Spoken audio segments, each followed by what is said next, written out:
The psychology of finance, understanding the emotional side of money. When it comes to financial decisions, it can be easy to forget that there is a psychological side to money. The psychology of finance is a field of study that examines the emotional and behavioral aspects of personal financial decisions. It looks at the cognitive biases and emotions that can affect our financial decisions, as well as the motivations behind them. By understanding the emotional side of money, we can better manage our finances and make sound financial decisions. In this blog post, we will explore the psychology of finance in more depth and discuss how it can help us understand our own money habits. What is the psychology of finance? The psychology of finance is the study of how human emotions, cognitive biases, and behavior affect financial decisions. The study examines why people make certain decisions when it comes to managing their money and investing, and looks at the psychological underpinnings of these decisions. It also studies how emotions such as fear and greed play a role in our financial decision-making, as well as how different personality traits influence our financial behavior. By understanding the psychology of finance, we can better manage our money and make smarter financial decisions. How emotions affect our financial decisions. When it comes to financial decisions, our emotions often play a major role. Whether it is making decisions about investing, spending, or saving, we often act out of fear, greed, or other emotional states. It is important to understand the impact of emotions on our financial decisions in order to make better, more informed choices. One of the primary ways emotions can affect our financial decisions is through cognitive biases. These are psychological tendencies that lead us to make irrational decisions. For example, confirmation bias is the tendency to seek out information that confirms our beliefs and ignore information that challenges them. This can lead us to make bad financial decisions, such as investing in a stock because we think it will rise in value without doing enough research. In addition to cognitive biases, our emotions can also influence how we perceive risk and reward when making financial decisions. If we feel fearful, we may be more likely to avoid taking risks, even if there is a potential for high rewards. Similarly, if we feel greedy, we may be more likely to take risks without considering potential losses. It is important to recognize these emotional states and be aware of their impact on our financial decisions. Lastly, our emotions can also affect our ability to stick with long-term financial goals. If we become discouraged by market downturns or become too confident when markets are up, we may make short-sighted decisions that do not support our long-term goals. We must remain disciplined and stick to our plans despite emotional fluctuations in order to achieve our financial objectives.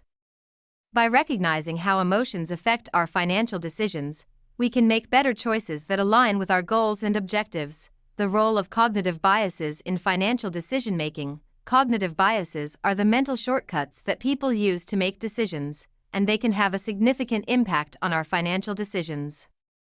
It's important to be aware of these biases and how they may influence your decisions. One of the most common cognitive biases is known as the status quo bias. This is the tendency to stick with what you know or what has worked in the past, even if it is no longer the best option for you.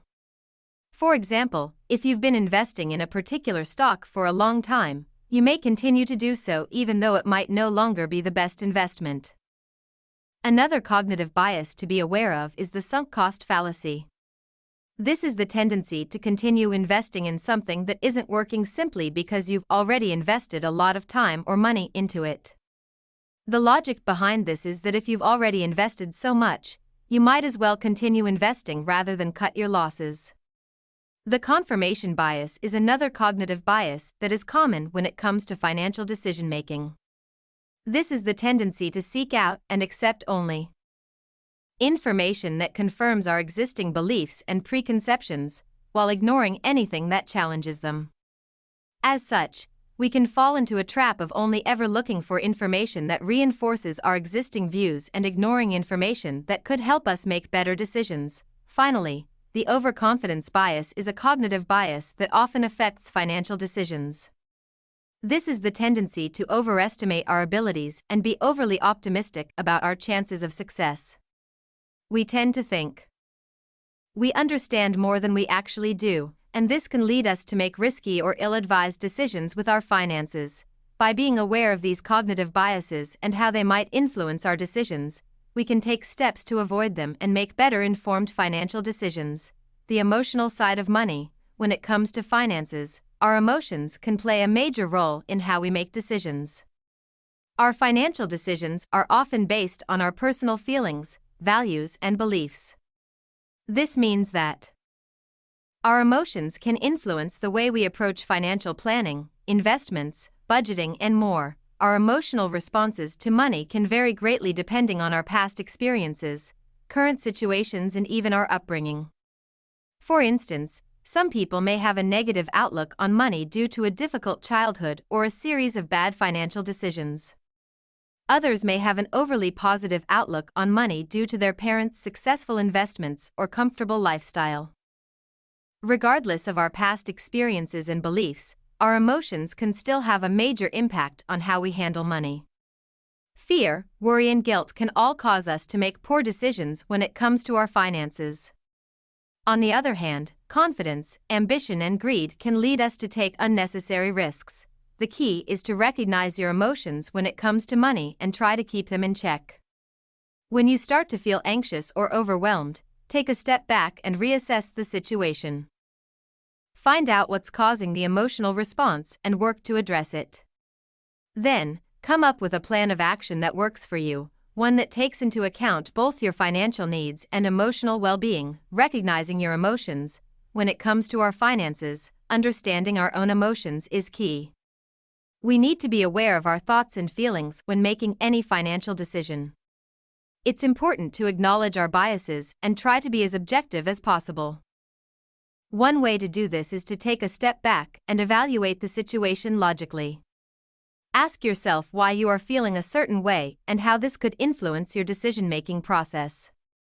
If you find that your emotions are getting in the way, it might be a good idea to talk to someone else or get an outside opinion.